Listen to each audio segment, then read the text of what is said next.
మన ప్రభు అయిన యేసుక్రీస్తు నామంలో మీకు నా హృదయపూర్వక వందనాలు తెలియజేస్తున్నాను. వాక్యం కొరకు ఒక చిన్న మాట ప్రార్థన చేసుకుని దేవుని వాక్యాన్ని ధ్యానం చేద్దాం. ప్రభువా, ప్రేమగల తండ్రి, మీకు వందనాలు, స్తుతులు, స్తోత్రాలు నాయనా.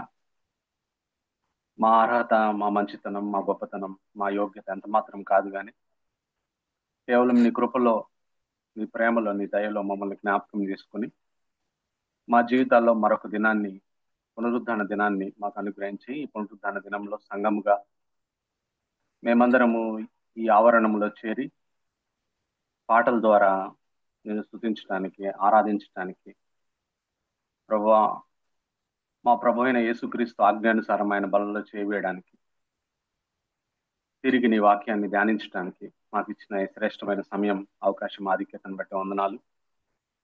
వాక్యం మీది, మాట్లాడేవారు మీరు తండ్రి. నేను అల్పుడను, అయోగ్యుడను ప్రభా. నన్ను మీ శిలో చాట్లు మరుగుపరిచి, పరిశుద్ధాత్మదేవ మీరు నన్ను నింపి నా ద్వారా మీరు మాట్లాడమని సమస్త ఘనత, మహిమ, ప్రభావాలు మీకు ఆరోపిస్తూ మా ప్రభువును మీ ప్రియకుమారుడైన యేసుక్రీస్తు పుణ్యనామంలో మిక్కిలి వినయముగా బతిమాలి ప్రార్థిస్తున్నాను తండ్రి. ఆమేన్. నేటి వాక్యధ్యానానికి సహాయకరంగా యెహోషువ గ్రంథం 1వ అధ్యాయం, book of Jashuva, first chapter, 1 to 9 versus. యెహోషువ గ్రంథము 1వ అధ్యాయము 1 నుంచి 9 వచనాల వరకు ఉన్న వాక్య భాగాన్ని ఉత్తర ప్రత్యుత్తర రీతిగా చదువుదాం. ఆ తర్వాత అందులోని విషయాలను మనం నేర్చుకోవడానికి ప్రయత్నం చేద్దాం. యెహోషువ గ్రంథము 1వ అధ్యాయము 1 నుంచి 9 వచనాలు ఉత్తర ప్రత్యుత్తర రీతిగా చదువుదాం. నేను ఒక వచనం, మీరు ఒక వచనం. యెహోవా సేవకుడైన మోషే మృతి నొందిన తర్వాత యెహోవా నూను కుమారుడును మోషే పరిచారకుడినైన యెహోషువకు ఇలాగ సెలవిచ్చెను. నా సేవకుడైన మోషే మృతి నొందెను.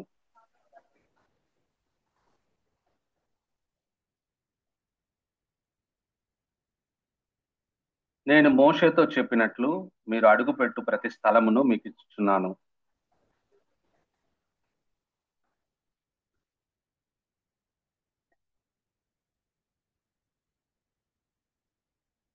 నీవు బ్రతుకు దినములన్నిటను ఏ మనుష్యుడును నీ ఎదుట నిలవలేకయుండును. నేను మోషేకు తోడయుండినట్లు నీకును తోడయుందును.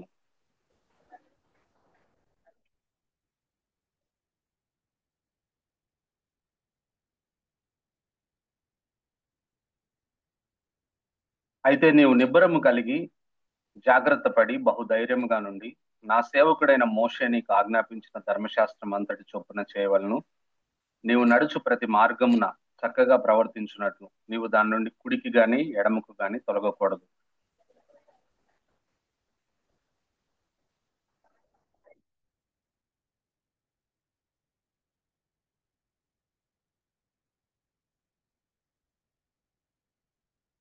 తొమ్మిదో వచనం అందరం కలిసి చదువుదాం. నేను నీకు ఆజ్ఞ ఇచ్చిన్నాను కదా, నిబ్బరము కలిగి ధైర్యముగా నుండము, దిగులు పడకము, జడియకము. నీవు నడుచు మార్గం అంతటిలో నీ దేవుడైన యెహోవా నీకు తోడై ఉండును.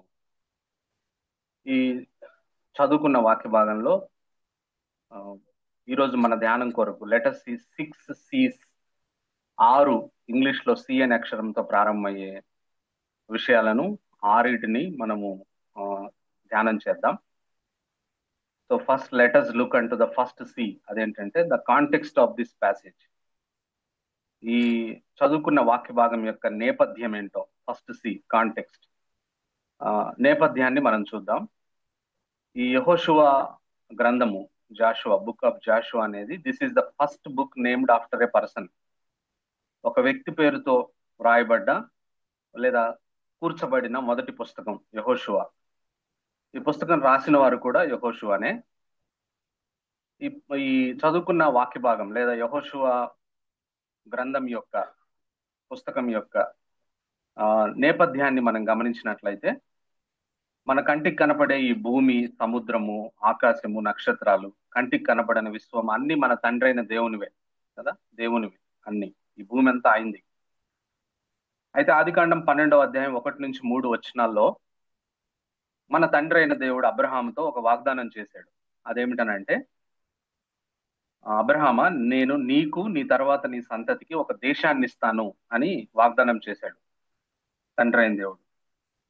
అయితే ఆ తర్వాత ఆదికాండం 15వ అధ్యాయం 13 నుంచి 14 వచనాల్లో ఆయన అబ్రహాంతో మాట్లాడుతూ చెప్పిన మాట ఏమిటంటే, అయితే ఆ దేశాన్ని నీ సంతతి వారు స్వతంత్రించుకోక పూర్వము వారు సుమారు 400 సంవత్సరాల పాటు 400 సంవత్సరాల పాటు ఐగుప్తులో బానిసలుగా శ్రమ అనుభవిస్తారు.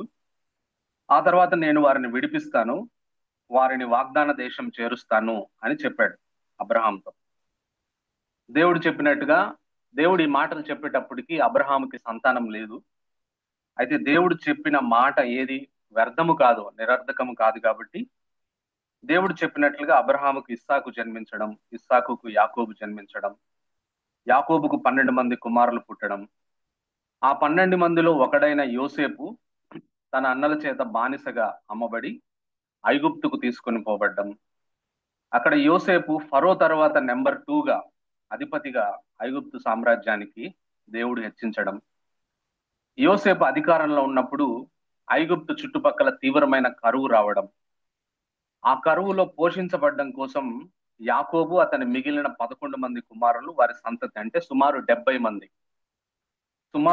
మంది ఐగుప్తుకు వలస వెళ్ళడం, అక్కడ యాకోబు 12 కుమారుల సంతతి లక్షల్లో విస్తరించడం, ఆ తర్వాత ఐగుప్తులో యోసేపుని ఎరుగని ఒక ఫరో పరిపాలనలోనికి రావడం, అలా వచ్చిన పాలకులు ఇశ్రాయేల్ ప్రజల్ని బానిసలుగా వారిని శ్రమ పెట్టడం, వారు మన తండ్రి అయిన దేవునికి మొరపెట్టడం, అప్పుడు దేవుడు అబ్రహాముతో తాను చేసిన వాగ్దానం గుర్తు చేసుకుని మోషేను అహరోన్ను పంపి ఇశ్రాయేలీలను ఫరో బానిసత్వం నుంచి విడిపించడం.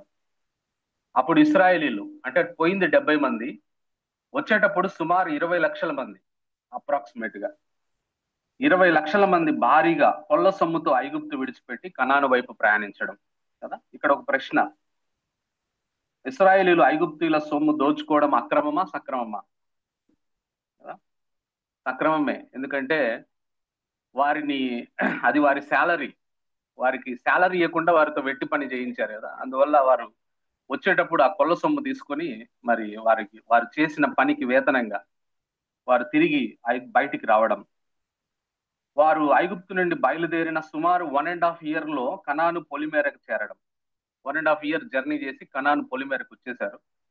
అప్పుడు మోషే 12 మందిని వేగు చూడమని స్పైగా మరి కనాను దేశానికి పంపడం, అలా వేగు చూసి వచ్చిన వారిలో 10 మంది అయ్యో కనానీయులను మనం ఓడించలేము, వాళ్ళు వాళ్ళు భారీ కాయలు, వారు భారీ దేహం కలిగిన వారని అపనమ్మకంతో రిపోర్ట్ తీసుకొని రావడం, ఆ రిపోర్ట్ ని 20 లక్షల మంది నమ్మడం, ఒక్క యెహోషువ కాలేబు తప్ప కదా, సుమారు 20 లక్షల మంది అందరూ నమ్మడం, యెహోషువ కాలేబు తప్ప. కాలేబు యెహోషువ ఏమో మనం ఖచ్చితంగా వెళ్దాం, దేవుడు ఇస్తాడు, వారు ఎంత పవర్ఫుల్ అయినా సరే దేవుడు ఇస్తాడని నమ్మడం. అయితే వారు చూపిన అవిశ్వాసాన్ని బట్టి దేవుడు వారి మీద కోపగించడం, ఆ తరం వారందరూ ఎవరైతే విశ్వసించలేదో వాళ్ళందరూ మరి చనిపోయేటట్టుగా, నెక్స్ట్ తరం మరలా లోపలికి వెళ్ళేటట్టుగా 38.5 సంవత్సరాలు దేవుడు అరణ్యంలో వారిని తిప్పడం వారి అవిశ్వాసాన్ని బట్టి.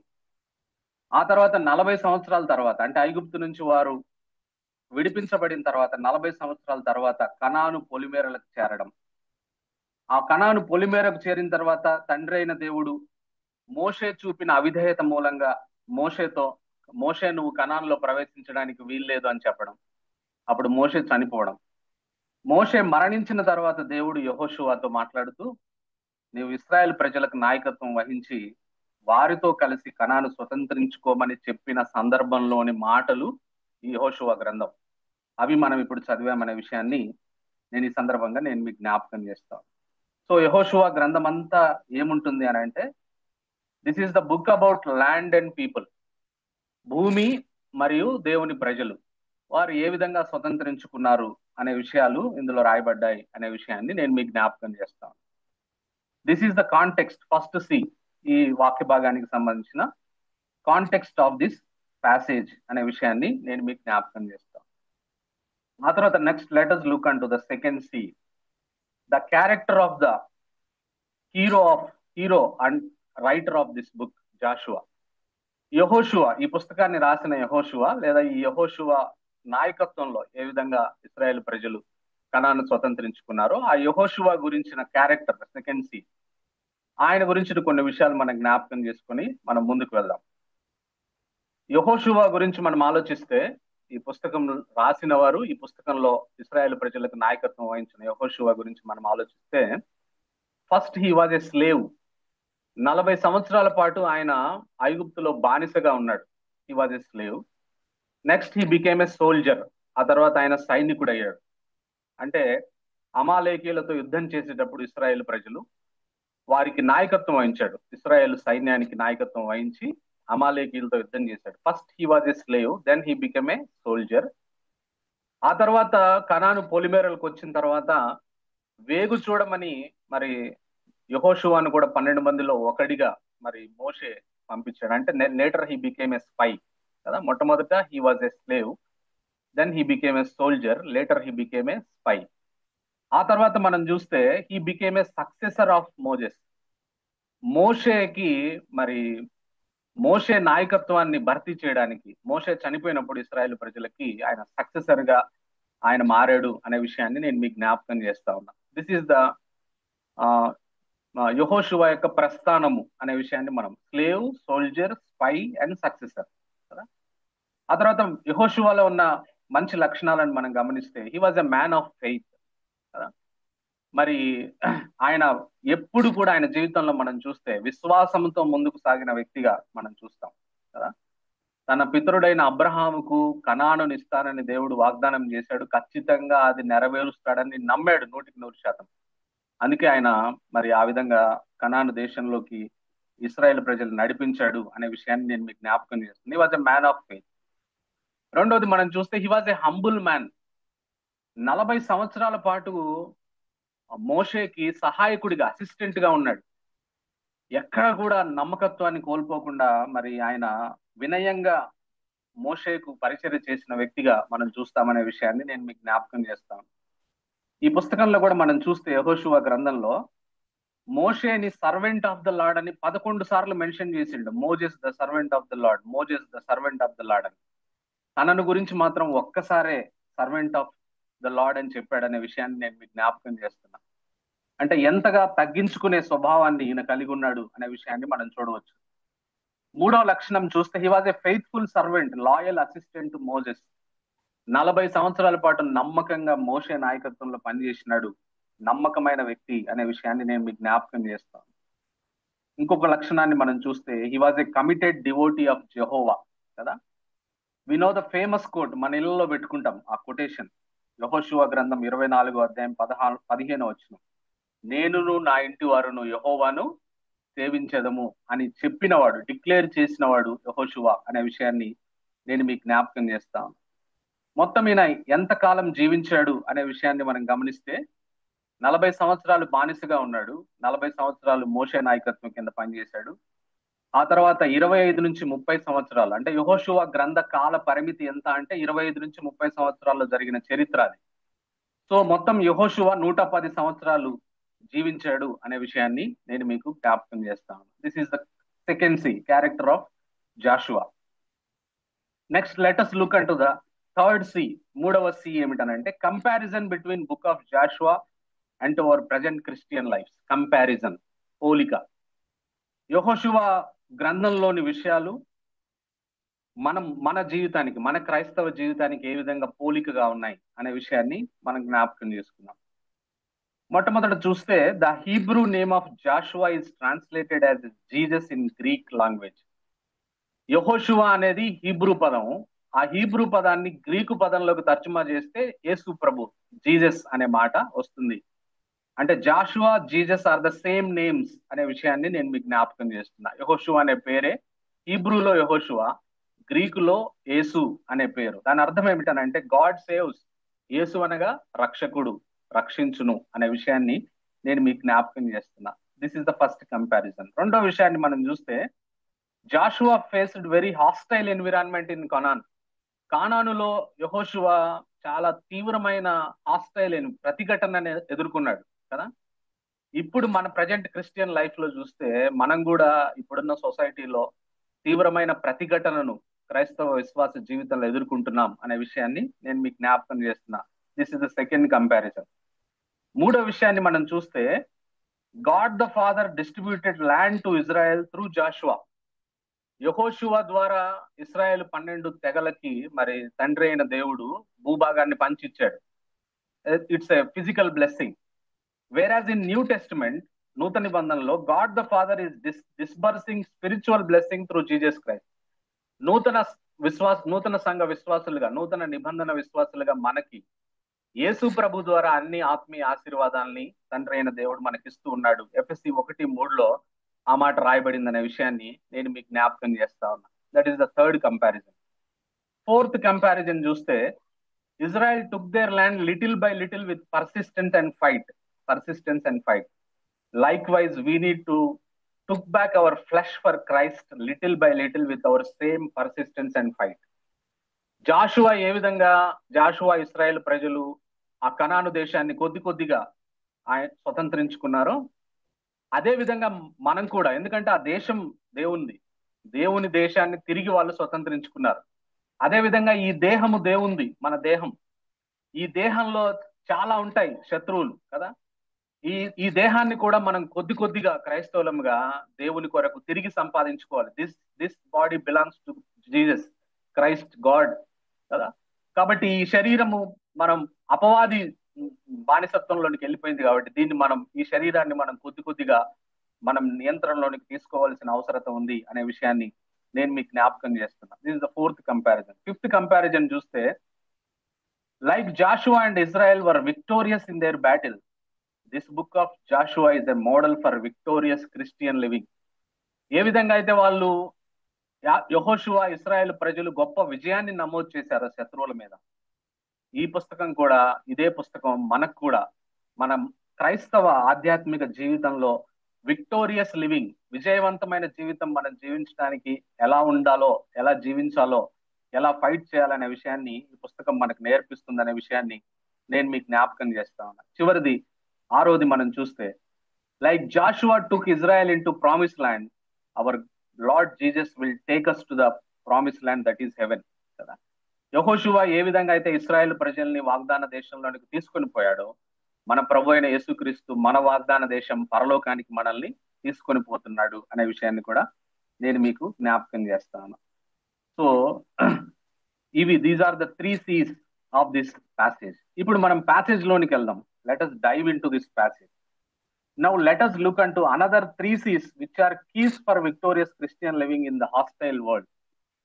ఈ ప్యాసేజ్ లోకి మనం డైవ్ చేస్తే, ఈ ప్యాసేజ్ లో నుంచి మనం నేర్చుకోవడానికి ప్రయత్నం చేస్తే, ఇంకొక 3 C'లు మన విక్టోరియస్ క్రిస్టియన్ లివింగ్ కి, విజయవంతమైన క్రైస్తవ జీవితం మనం జీవించడానికి మనకు సహాయపడే 3 C'లు కూడా మరి ఇప్పుడు మనం చదువుకున్న వాక్య భాగంలో రాయబడ్డాయి. అవేమిటో చూద్దాం అనే విషయాన్ని నేను మీకు జ్ఞాపకం చేస్తా ఉన్నా. ఇశ్రాయేల్ ప్రజలైతే 7 రకాల దేశాల ప్రజలు మరి కనాన్లో ఉండేవారు. కనానీయులు, పెరుజ్జీయులు, జెబూసీయులు కదా, ఇట్లా దాదాపు 7 రకాల ప్రజలు ఉండేవాళ్ళు. అయితే మన జీవితాల్లో మనకున్న స్పిరిచువల్ ఎనిమీస్ ఎవరంటే, అపవాది మన స్పిరిచువల్ ఎనిమీ, మనం ఆయన మీద జయం పొందాలి. ఆ తర్వాత ఈ ప్రపంచం మన స్పిరిచువల్ ఎనిమీ, ఆ ప్రపంచం మీద మనం జయం పొందాలి. ఆ తర్వాత మన ఓన్ ఫ్లెష్, మన సొంత శరీరము మన విరోధి. కాబట్టి ఈ మూడిటి మీద, వాళ్ళైతే 7 దేశాల మీద యుద్ధం చేశారు, మనమైతే ఈ 3 దేశాల మీద, ఈ 3 శత్రువుల మీద యుద్ధం చేయవలసిన అవసరం ఉంది, యుద్ధం చేసి జయించవలసిన అవసరం ఉంది అనే విషయాన్ని ఈ సందర్భంగా నేను మీకు జ్ఞాపకం చేస్తా ఉన్నా. అపవాది, ప్రపంచము, ఆ తర్వాత మన సొంత శరీరం. అయితే ఈ విధంగా జయించాలి అని అంటే ఒక ఫార్ములా ఉంది మనం చదువుకున్న వాక్య భాగంలో కదా, ఇంకొక 3 C'లు కదా. అవేమిటో మనం చూద్దాం. Let us look into the 4th C అనే విషయాన్ని మనం చూస్తే, మొట్టమొదటిది 1-4 వచనాల్లో రాయబడ్డ మాట నేను చదువుతున్నాను, గమనించండి. యెహోషువ గ్రంథం 1వ అధ్యాయం 1-4 వచనాలు. యెహోవా సేవకుడైన మోషే మృతి నొందిన తర్వాత యెహోవా నూను కుమారుడును మోషే పరిచారకుడైన యెహోషువాకి ఇలాగ సెలవిచ్చెను, నా సేవకుడైన మోషే మృతి నొందెను, కాబట్టి నీవు లేచి నీవును ఈ జనులందరూ ఈ యొర్దాను నది దాటి నేను ఇశ్రాయేలుకి ఇచ్చిన దేశమునకు వెళ్ళుడి. నేను మోషేతో చెప్పినట్లు మీరు అడుగుపెట్టు ప్రతి స్థలమును మీకు ఇచ్చుచున్నాను. అరణ్యమును, ఈ లెబానోను మొదలుకొని మహానది అయిన యూఫ్రటీస్ నది వరకును, హిత్యుల దేశమంతయు పడమట మహాసముద్రం వరకును మీకు సరిహద్దు అని అంటా ఉన్నాడు. కాబట్టి ఫోర్త్ సి ఏమిటనంటే certainty of God's promise to his people. Certainty of God's promise కదా. అంటే విజయవంతమైన క్రైస్తవ జీవితానికి ఒక సూత్రం మనం జ్ఞాపకం చేసుకోవాల్సిందంటే దేవుని వాగ్దానాల గురించిన నిశ్చయత మనం కలిగి ఉండాలి. మనం విజయవంతమైన క్రైస్తవ జీవితం జీవించాలి, శత్రువు మీద మనం జయం పొందుకోవాలి అని అంటే ప్రాముఖ్యమైన ఒక విషయం ఏమిటనంటే certainty of God's promise to his people. విజయవంతమైన క్రైస్తవ జీవితానికి దేవుని వాగ్దానాలను గురించిన నిశ్చయత మనం కలిగి ఉండాలి అనే విషయం.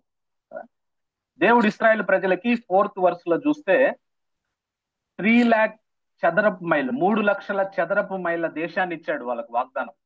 దేవుడు వాళ్ళకి ఇచ్చిన వాగ్దానం ఏంటంటే 3 లక్షల చదరపు మైళ్ళు ఆ దేశం ఉండాలి, కనాను దేశం. అయితే ప్రజెంట్ ఇప్పుడు ఇస్రాయేల్ దేశం యొక్క విస్తీర్ణం ఎంత అంటే కేవలం 8,000 చదరపు మైళ్ళు మాత్రమే ఇప్పుడున్న ఇస్రాయేల్ దేశం కదా. అంటే ప్రస్తుతం ఇస్రాయేల్ దేశం చుట్టూ ఉన్న Jordan, bits of Saudi Arabia, Lebanon, Syria, Iraq అంతా ఈ 3 లక్షల చదరపు మైళ్ళ క్రిందికే వస్తుంది. దేవుడు ఇచ్చింది వాళ్ళకి వాగ్దానం చేసి. భూమి దేవుడిది, ఇప్పుడున్న మన ఎవరిది కాదు, భూమి దేవుడిది. ఆ దేవుడు 3 లక్షల కదా మైళ్ళ చదరపు మైళ్ళ విస్తీర్ణం ఉన్న ఈ దేశాన్ని తన ప్రజలకు ఇచ్చినాడు. అయితే ఇప్పుడు ప్రజెంట్ ఇస్రాయల్ కంట్రీ ఎంత ఉందంటే కేవలం 8,000 చదరపు మైళ్ళు మాత్రమే ఉంది కదా. పాలస్తీనా వాళ్ళు చెప్తా ఉంటారు మా దేశాన్ని ఇస్రాయల్ ఆక్రమించుకుంటున్నారని కదా. ఎవరి దేశాన్ని ఎవరు ఆక్రమించుకున్నారు కదా? మా పాలస్తీనా వాళ్ళు కాదు, దేవుడు వాళ్ళకి ఇచ్చిన దేశాన్ని పాలస్తీనా వాళ్ళు ఆక్రమించుకున్నారనే విషయాన్ని ఈ సందర్భంగా నేను మీకు జ్ఞాపకం చేస్తాను. సో వాగ్దానం ఉంది ఇస్రాయేల్ ప్రజలకి. ఆ వాగ్దానం ఉన్నప్పుడు ఆ వాగ్దానాన్ని నిశ్చయం చేసుకొని మనం వాగ్దానాన్ని స్వతంత్రించుకోవాల్సిన అవసరత ఉంది అనే విషయాన్ని నేను మీకు జ్ఞాపకం చేస్తాను. వాగ్దానం ఉంది, వాగ్దానాలు ఉన్నాయి. ఆ వాగ్దానాన్ని నిశ్చయం చేసుకొని మనము స్వతంత్రించుకోవాల్సిన అవసరత ఉంది. యెహోషువ నాయకత్వంలో ఇశ్రాయేలీయులు కనాను స్వతంత్రించుకునేటప్పుడు Jordan river is in rising stage, full of water. యోర్దాను నది తన గరిష్ట ప్రవాహంతో ప్రవహిస్తా ఉంది కదా. గరిష్ట ప్రవాహం మామూలుగా మనం తెలుసు, శ్రీశైల జలాశయం గరిష్ట పరిణామంలో ప్రవహిస్తా ఉందని చెప్తా ఉంటాం. అటువంటి రైజింగ్ స్టేజ్ లో ఉంది యోర్దాన్ నది. ఆ నదిని దాటాలి. అంత మాత్రమే కాదు కదా, దేవుడి వాగ్దానాన్ని నమ్మని 20 లక్షల మంది 40 సంవత్సరాల్లో 38.5 సంవత్సరాల్లో చనిపోయారు అందరూ. ఆ తరం వారు, ఆ తర్వాత తరం వారే వెళ్ళారు. అంటే ఆన్ యావరేజ్ ఇస్రాయెల్ క్యాంప్ లో రోజు 7 నుంచి 8 డెడ్ బాడీస్ ఉండేవి, ఫ్యూనరల్స్ ఉండేవి. అంటే ఒక దైవజనుడు ఈ విధంగా అన్నాడు ఆ విషయాన్ని గురించి జ్ఞాపకం చేస్తూ, God's faithfulness does not dry up in the face of funerals or floods. He is faithful, let us count on certainty of God's promises అన్నాడు. దేవుడి వాగ్దానాలు వరద ప్రవాహం మీదనో లేకుంటే మరణాల మీదనో ఆధారపడదు. దేవుడు నమ్మదగిన వాడు. వాగ్దానం చేశాడంటే we can count on it. మనం ఆ వాగ్దానాన్ని నెరవేరుస్తాడని నమ్మి మనం ముందుకు వెళ్ళాలి అనే విషయాన్ని ఈ సందర్భంగా నేను మీకు జ్ఞాపకం చేస్తా ఉన్నాను. సో మనం విజయవంతమైన క్రైస్తవ జీవితాలు జీవించాలంటే దేవుడి వాగ్దానాలను సంపూర్ణంగా విశ్వసించి ఆ నిశ్చయతతో మనం ముందుకు సాగవలసిన అవసరత ఉంది అనే విషయాన్ని నేను మీకు జ్ఞాపకం చేస్తాను. Do you know how many promises in Bible? బైబిల్లో ఎన్ని వాగ్దానాలు ఉన్నాయో తెలుసా? మనం లెక్క పెట్టలేదు, కానీ ఒక ఫిలాసఫర్ చెప్పిన మాట ఏమిటనంటే there are 3,753 promises in Bible. 3,753 వాగ్దానాలు ఉన్నాయి అని చెప్పి ఒక ఫిలాసఫర్ చెప్పినాడు. సో మన చుట్టూ ఈ వాగ్దానాలని మనకే, ఎవరికో కాదు, ఆయన బిడ్డలమైన మనకే ఈ వాగ్దానాలని. సో మన చుట్టూ ఉన్న పరిస్థితులు ఎంత ఘోరంగా ఉన్నా we count on the promises of God అనే విషయాన్ని నేను మీకు జ్ఞాపకం చేస్తా ఉన్నా. నూతన నిబంధనలో మనకు కూడా దేవుడు వాగ్దానాలు ఇచ్చాడు. ఏం వాగ్దానం ఇచ్చాడు? పాపం గురించి. రోమీలకు రాసిన పత్రిక 6వ అధ్యాయం 14వ వచనంలో పాపము మీ మీద ప్రభుత్వము చేయదు అని. It's a promise to us. ఈ ప్రామిస్ ని మనం క్లైమ్ చేయాలి, ఈ ప్రామిస్ ని మనం తీసుకోవాలి, ఈ ప్రామిస్ ని మనం స్వతంత్రించుకోవాల్సిన అవసరం ఉంది. God is faithful to his promises. So పాపం మీ మీద ప్రభుత్వం చేయదు అనే వాగ్దానాన్ని పట్టుకొని మనం పాపాన్ని జయించవలసిన అవసరత ఉంది అనే విషయాన్ని ఈ సందర్భంగా నేను మీకు జ్ఞాపకం చేస్తాను. ఇంకొక వాగ్దానం మనం చూస్తే నూతన నిబంధనలో కదా, అపవాది గురించి దేవుడు చెప్పిన వాగ్దానం లూకా సువార్త 10వ అధ్యాయం 19వ వచనంలో రాయబడ్డ మాట, శత్రువు బలము మీద మీకు అధికారం అనుగ్రహించబడుతుంది కదా. శత్రువు బలం మీద అపవాదికి ఎవడు భయపడాల్సిన పని లేదు మనం కదా. సాతాను దూతలకి ఎవడికి మనం భయపడవలసిన అవసరత లేదు. ఎందుకనంటే మనకి ఇవ్వబడిన వాగ్దానం ఏమిటంటే శత్రువు బలం మీద మనకు అధికారం ఇవ్వబడింది. It's a promise, we need to claim that promise, అంతే. దాన్ని మనం స్వతంత్రించుకోవాల్సిన అవసరం ఉంది అనే విషయాన్ని నేను మీకు జ్ఞాపకం చేస్తాను. ఆ తర్వాత శరీరాన్ని గురించి దేవుడు మనకిచ్చిన నూతన నిబంధన విశ్వాసులకు ఇచ్చిన వాగ్దానం ఏమిటనంటే రోమిలకు రాసిన పత్రిక 8వ అధ్యాయం 13వ వచనంలో రాయబడ్డ మాట, ఆత్మ చేత శరీర క్రియలను చంపిన ఎడల మీరు జీవిస్తారు అనే మాట కదా. మనకు పరిశుద్ధాత్మ వాగ్దానంగా అనుగ్రహించబడ్డాడు. ఆ పరిశుద్ధాత్మ వాగ్దానాన్ని మనం పట్టుకొని మనం శరీర క్రియల్ని మనం జయిస్తాము అని చెప్పి దేవుడు మనకు ప్రామిస్ చేశాడు అనే విషయాన్ని ఈ సందర్భంగా నేను మీకు జ్ఞాపకం చేస్తా ఉన్నా, ప్రియ దేవుని బిడ్డలారా కదా. ఈ వాగ్దానాలన్నీ ఒట్టికే కాదు దేవుడు ఇచ్చింది. ఈ వాగ్దానాలు మనం నమ్మి వాటిని స్వతంత్రించుకోవడానికి దేవుడు ఈ వాగ్దానాలను అనుగ్రహించాడు అనే విషయాన్ని నేను మీకు జ్ఞాపకం చేస్తా ఉన్నా. ఒక మంచి మాటను నేను చదివి ముందుకు పోతా. కొరింథీయులకు రాసిన 2వ పత్రిక, అపోస్తలుడైన పౌలు కొరింథీయులకు రాసిన 2వ పత్రిక 1వ అధ్యాయం 20వ వచనంలో రాయబడ్డ మాట.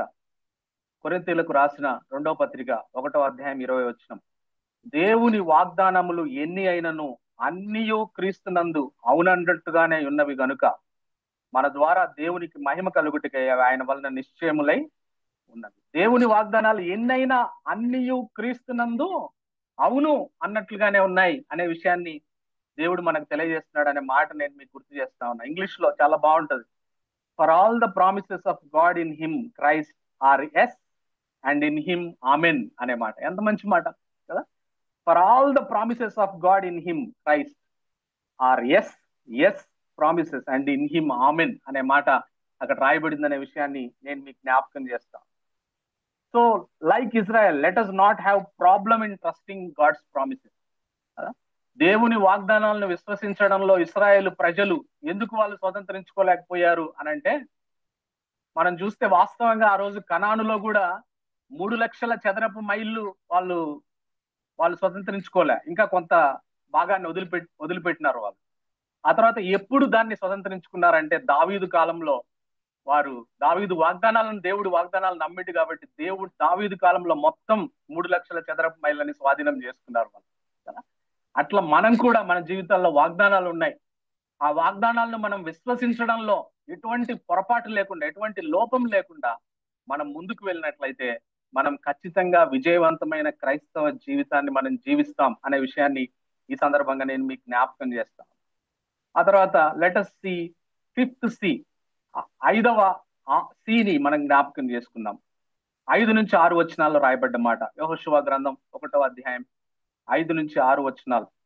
నీవు బ్రతుకు దినములన్నిటిను ఏ మనుష్యుడును నీ ఎదుట నిలవలేక ఎండును. నేను మోషేకు తోడైండినట్లు నీకును తోడైందును.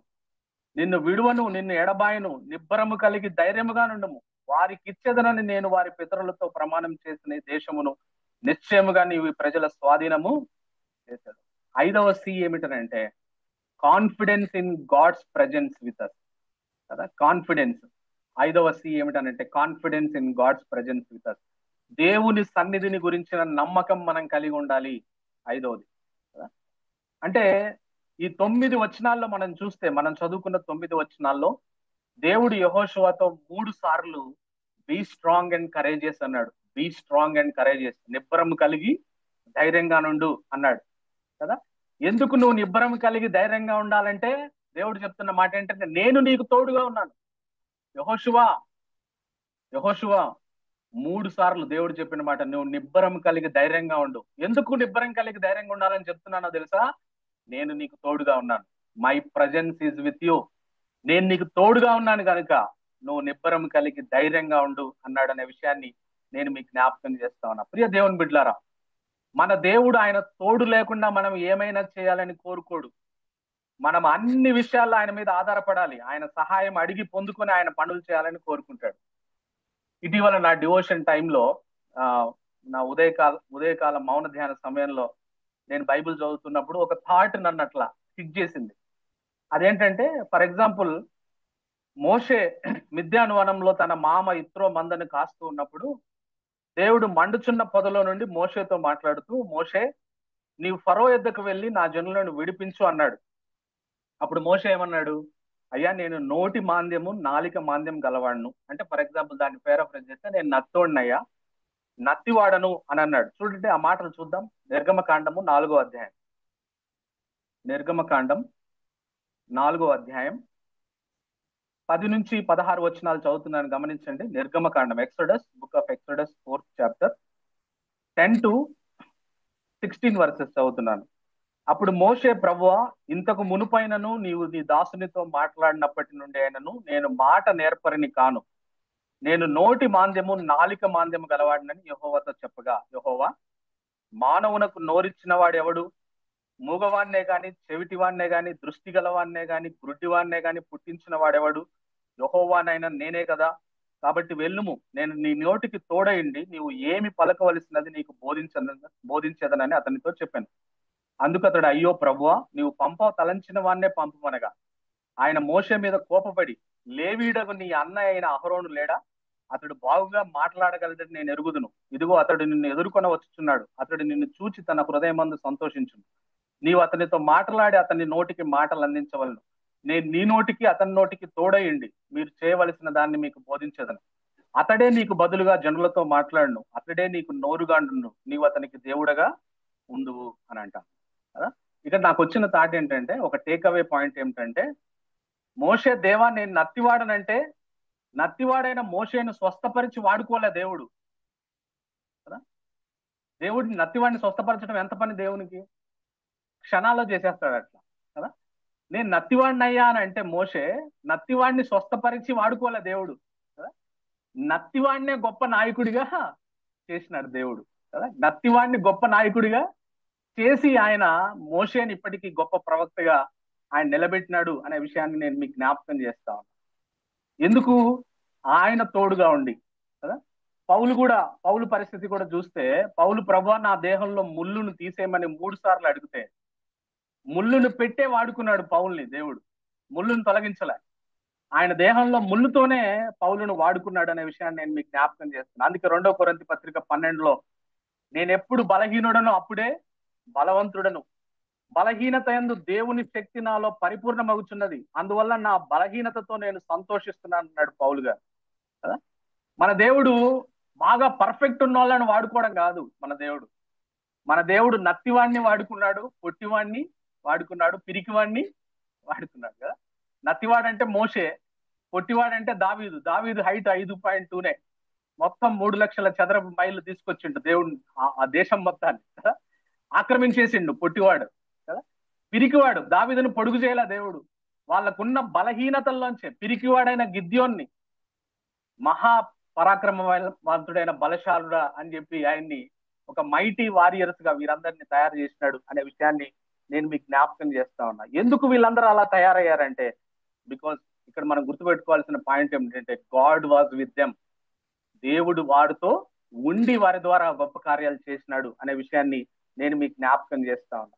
సో మనం కూడా ప్రియ దేవుని బిడ్డలారా, మన విశ్వాస యాత్రలో, ప్రభువా నా వివాహం కష్టంగా ఉంది, ప్రభువా నా జాబ్ కష్టంగా ఉంది, ప్రభువా నా పిల్లల్ని పెంచడం కష్టంగా ఉంది, పేరెంటింగ్ కష్టంగా ఉంది, ప్రభువా నా సమస్యలు శోధనలు ఎదుర్కోవడం కష్టంగా ఉంది, నా మినిస్ట్రీ కష్టంగా ఉంది, నేను ఒక్కనే చేయలేకపోతున్నాను అంటే అని కన్ఫెస్ చేస్తే, అప్పుడు దేవుడు అంటాడు, ఎస్, నీ నుండి నేను కోరుకునేది అదే, I want to come and help you కదా. నేను ఒక్కదాన్నే చేయలేకపోతున్నాను అంటే అప్పుడు దేవుడు అంటాడు, నేనున్నాను, my presence will be with you కదా, shall be with you.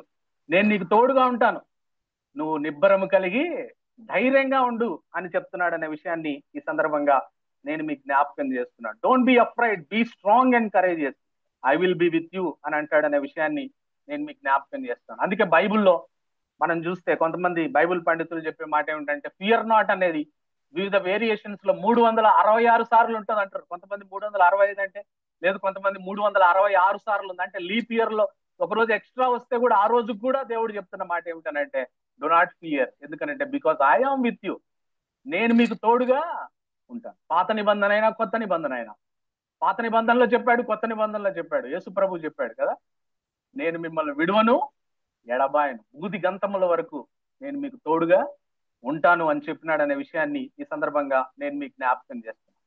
So strength and courage are not found within you, but they are found in knowing that God is with you. So మనలో ఏం లేదు, మనం బలహీనులం, మన శరీరం కదా.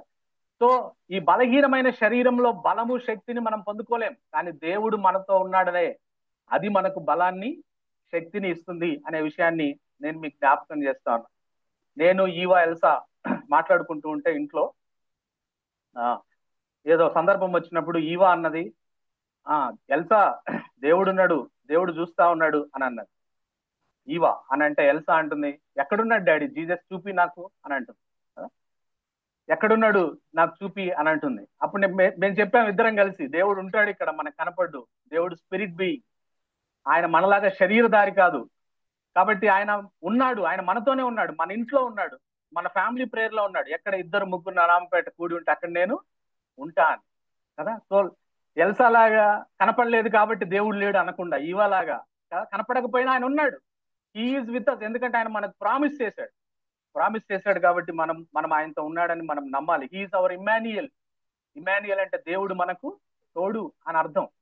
కాబట్టి మనం ఆ నమ్మకంతో మనం ముందుకు వెళ్ళవలసిన అవసరత ఉంది అనే విషయాన్ని ఈ సందర్భంగా నేను మీకు జ్ఞాపకం చేస్తాను. సో మన విక్టోరియస్ క్రిస్టియన్ లివింగ్ మనం కలిగి ఉండాలంటే దేవుని సన్నిధి మనతో ఉందనే నమ్మకంతో మనము ఈ లోకంలో జీవించవలసిన అవసరత ఉంది అనే విషయాన్ని, this is the 5th C అనే విషయాన్ని నేను మీకు జ్ఞాపకం చేస్తున్నా. So let us look into the 6th and final C.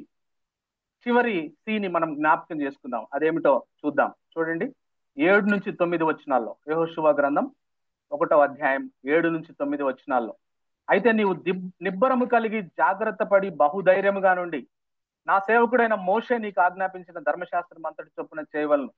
నీవు నడుచు ప్రతి మార్గమున చక్కగా ప్రవర్తించినట్లు నీవు దాని నుండి కుడికి గాని ఎడమకు కానీ తొలగకూడదు. ఈ ధర్మశాస్త్ర గ్రంథమును నీవు బోధింపక తప్పిపోకూడదు. దానిలో వ్రాయబడిన వాటన్నిటి ప్రకారం చేయుటకు నీవు జాగ్రత్త పడినట్లు దివారాత్రము దానిని ధ్యానించినడలా నీ మార్గమును వర్ధల చేసుకుని చక్కగా ప్రవర్తించదు. నేను నీకు ఆజ్ఞ ఇచ్చిన్నాను కదా, నిబ్బరము కలిగి ధైర్యంగా నుండుము, దిగులు పడకము, జడియకుము. నీవు నడుచు మార్గం అంతట్లో నీ దేవుడైన యెహోవా నీకు తోడై ఉండును కదా. ఫైనల్ సి ఏమిటనంటే సెంట్రాలిటీ ఆఫ్ గాడ్స్ వర్డ్ కదా. సెంట్రాలిటీ ఆఫ్ గాడ్స్ వర్డ్ అంటే దేవుని వాక్యాన్ని మన జీవితాల్లో కేంద్ర స్థానం ఇవ్వాలి. దేవుని వాక్యానికి మన జీవితాల్లో, మనం విజయవంతమైన క్రైస్తవ జీవితాలు జీవించాలంటే దేవుని వాక్యానికి మన జీవితాల్లో కేంద్ర స్థానాన్ని ఇవ్వాలి. అంటే దేవుని వాక్యాన్ని అన్ని విషయాల్లో ప్రధానంగా పెట్టాలి మన జీవితాల్లో కదా.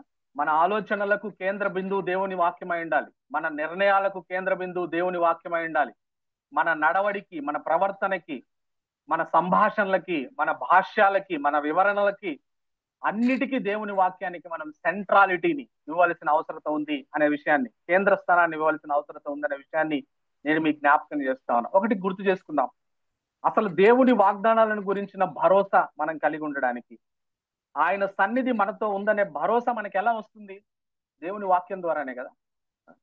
అంటే దేవుని వాక్యం ద్వారానే దేవుడు వాగ్దానాలు నెరవేరుస్తాడని మనకు తెలిసింది, దేవుని వాక్యం ద్వారానే దేవుడు సన్నిధి మనతో ఉంటుందని మనకు తెలిసింది. కాబట్టి వాక్యానికి మనం ప్రాధాన్యత ఇవ్వవలసిన అవసరత ఉంది అనే విషయాన్ని నేను మీకు జ్ఞాపకం చేస్తా ఉన్నా. అందుకే దేవుడు ద్వితీయోపదేశకాండం 6వ అధ్యాయం 4-9 ఫేమస్ ప్రేయర్ షమా రాయించి పెట్టాడు. షమా అంటే సమ్ ఆర్థడాక్స్ జ్యూస్ నేటి వరకు ఈ ప్రార్థన 2 సార్లు ఉదయం సాయంత్రం చేస్తారు ఇప్పటికి. అదేంటో చూద్దాం. చూడండి, ద్వితీయోపదేశకాండం 6వ అధ్యాయం, ద్వితీయోపదేశకాండం 6వ అధ్యాయం 4-9 వచనాలు నేను చదువుతున్నాను, గమనించండి. This is called famous prayer Shema Israel దేశంలో. 6వ అధ్యాయం 4-9. ఇశ్రాయేలు వినుము, మన దేవుడైన యెహోవా అద్వితీయుడగు యెహోవా నీ పూర్ణ హృదయముతోను, నీ పూర్ణ ఆత్మతోను, నీ పూర్ణ శక్తితోను నీ దేవుడైన యెహోవాను ప్రేమింపవలను. నేడు నేను నీకు ఆజ్ఞాపించి ఈ మాటలు నీ హృదయంలో ఉండవలను. నీవు నీ కుమారులకు వాటిని అభ్యసింపజేసి నీ ఇంట కూర్చుండునప్పుడు, త్రోవను నడుచున్నప్పుడు, పండుకున్నప్పుడు, లేచినప్పుడు వాటిని గురించి మాట్లాడవలను. సూచనగా వాటిని నీ చేతికి కట్టుకొనవలను.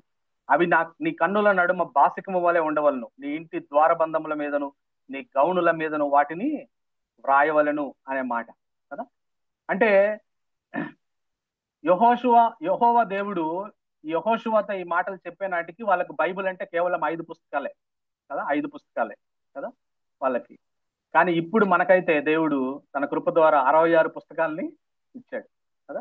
అంటే దేవుని వాక్యం ఎల్లప్పుడూ, ఈ 66 పుస్తకాలు, ఈ దేవుని వాక్యం ఎల్లప్పుడూ దేవుడు మనతో చెప్తున్న మాట, యెహోషువతో చెప్పిన మాట ఏమిటనంటే, ఈ వాక్యం ఎల్లప్పుడూ మన పెదవుల మీద ఉండాలి, దాని గురించి మనం మాట్లాడుతూ ఉండాలి. ఈ వాక్యం ఎల్లప్పుడూ మన హృదయంలో ఉండాలి.